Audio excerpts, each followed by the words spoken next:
Good morning बच्चों। हिंदी की पाठशाला में आपका बहुत बहुत स्वागत है। आज हम लोग पढ़ेंगे पाठ 5 गटरू गधा।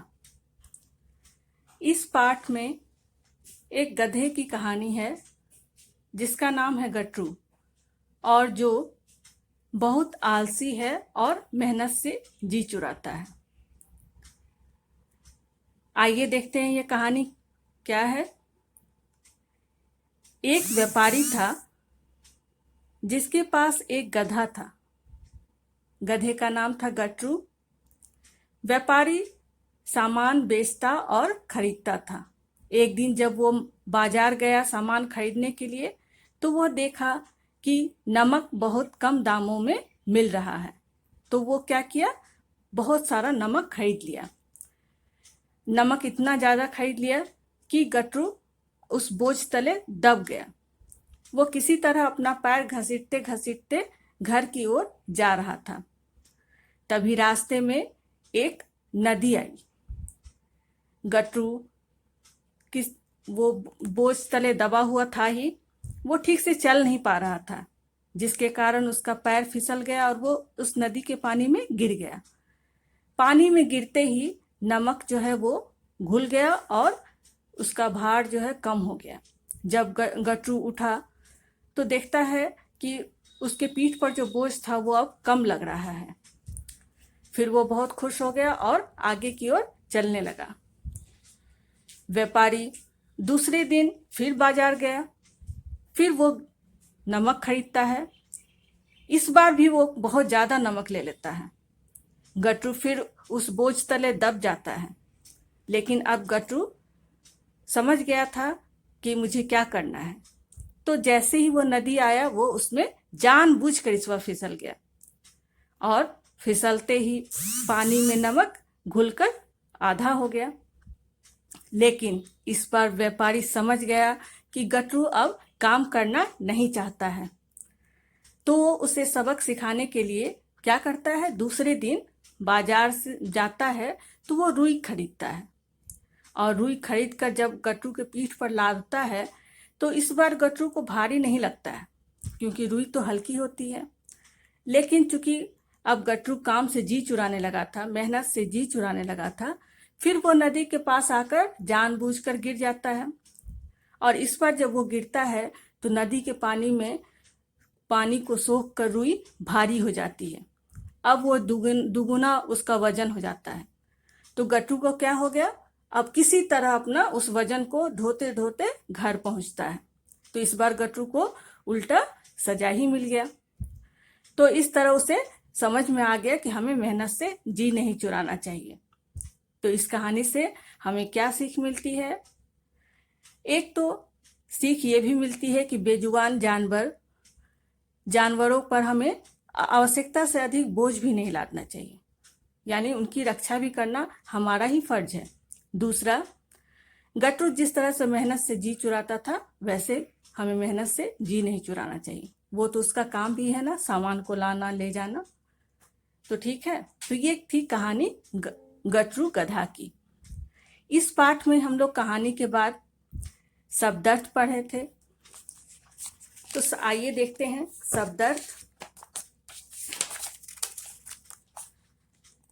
शब्दार्थ है व्यापारी, सामान बेचने खरीदने वाला। सामान का अर्थ है चीजें। अचानक, एकदम, बोझ, भार, जानबूझकर, अपनी मर्जी से। तो हम लोग जब अपनी कॉपी में लिखेंगे, हिंदी कॉपी में, तो सबसे पहले पाठ 5 गटरू गधा हेडिंग देंगे। इसके बाद शब्दार्थ लिखेंगे इस पाठ का। शब्दार्थ लिखने के बाद हम लोग लिखते हैं प्रश्न उत्तर। बच्चों, आप लोग जानते हैं कि प्रश्न उत्तर को 2 भागों में बांटा गया है, प्रश्न उत्तर मौखिक और प्रश्न उत्तर लिखित। प्रश्न उत्तर मौखिक में 2 प्रश्न हैं। पहला प्रश्न है, गटरू की पीठ पर जब नमक था तो वह क्या सोच रहा था?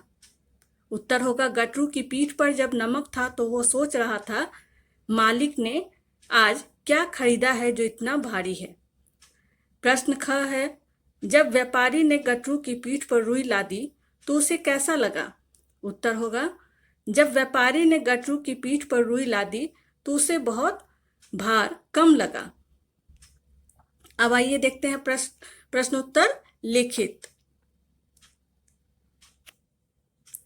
प्रश्नोत्तर लिखित में 3 प्रश्न हैं। पहला प्रश्न है, प्रश्न क, व्यापारी ने बाजार से नमक क्यों खरीदा। उत्तर होगा, बाजार में नमक बहुत कम दाम में मिल रहा था, इसलिए व्यापारी ने नमक खरीदा। फिर है प्रश्न ख, क्या गटरू पहली बार नदी में जानबूझकर गिरा था। तो उत्तर होगा, पहली बार गटरू जानबूझकर नहीं गिरा था, उसका पैर फिसल गया था। फिर प्रश्न ग है, पानी में जाकर रुई भारी क्यों हो गई। पानी में भीग कर रुई ने पानी को सोख लिया और वह भारी हो गई। तो ये हो गया प्रश्नोत्तर मौखिक और प्रश्नोत्तर लिखित। इसके बाद है एक शब्द में उत्तर लिखो। इसे हम लोगों को पुस्तक में ही करना है। तो इसका पहला प्रश्न है, व्यापारी के पास क्या था। उत्तर होगा गधा।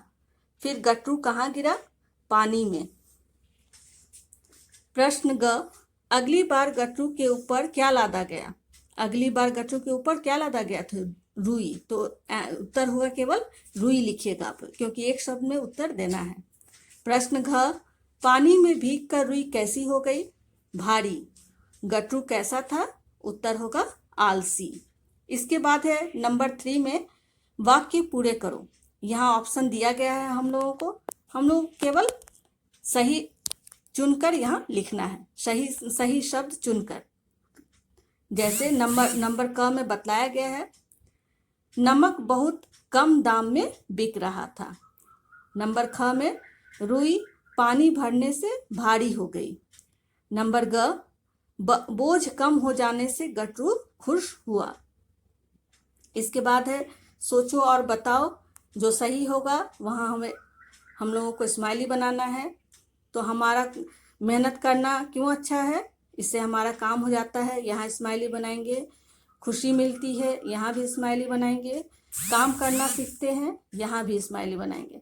इसके बाद है दूसरों पर निर्भर नहीं रहते हैं, यहाँ भी स्माइली होगा। और अच्छा नहीं लगता है, ऐसा नहीं है, मेहनत करने से अच्छा भी लगता है, तो यहाँ हम लोग इसे छोड़ देंगे। और इसके बाद है लास्ट में चुस्त रहते हैं। हाँ, तो सचमुच हम लोग मेहनत करने से चुस्त और तंदुरुस्त रहते हैं, तो यहाँ भी स्माइली बनाएंगे। फिर आ जाइए भाषा से में। भाषा से में हमें करना है समूह से अलग जो है उसे छांट कर लिखना है। जैसे गधा, घोड़ा, गाय, ऊंट और मछली।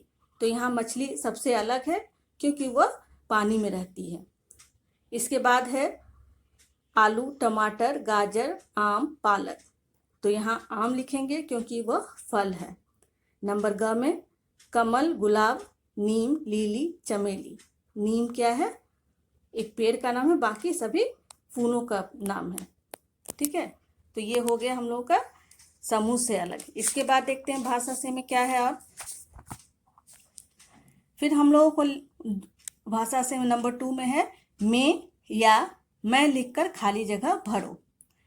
मैं कहाँ होगा, जब हम कोई सामान रखते हैं नीचे या ऊपर, हम लोग नीचे किसी चीज़ के बारे में हम लोग बतलाते हैं तो मैं का प्रयोग करते हैं। ठीक है, और मैं मतलब हम अपने बारे में जब बताते हैं तो मैं का प्रयोग करते हैं। ठीक है, तो गटरू रास्ते में सोचता जा रहा था। नंबर ख में मैं तो बोझ से झुका जा रहा हूँ। नंबर ग, यह तो इतना भारी है कि मैं उठा भी नहीं सकता। नंबर घ, नमक बहुत कम दाम में बिक रहा था। इसके बाद है रू और रू के शब्द लिखो। र में छोटी ऊ की मात्रा और र में बड़ी ऊ की मात्रा।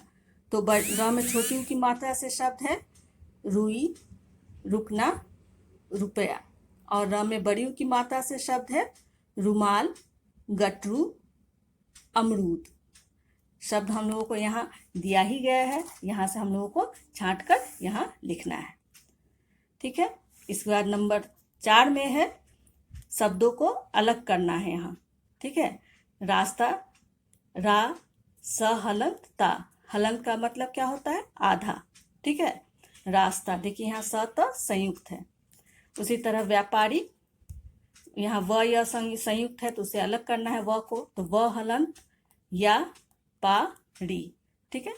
इसके बाद क्या, यहाँ पर क या संयुक्त है तो क जो है आधा है तो क हलंत प्लस या। फिर बस्ता, बस्ता में स त संयुक्त है तो ब स हलंत और ता, बस्ता। तो ये था पाठ 5। यहीं पे ये पाठ समाप्त हो जाता है। आप लोगों को बतलाया गया है जो चीज, कुछ चीजों को पुस्तक में करना है, कुछ कार्य को, और कुछ काम को हम लोगों को अपने कॉपी में लिखना है। प्रश्न उत्तर को कॉपी में लिखिएगा और ये सब पुस्तक में कीजिएगा। ठीक है। तब तक के लिए धन्यवाद।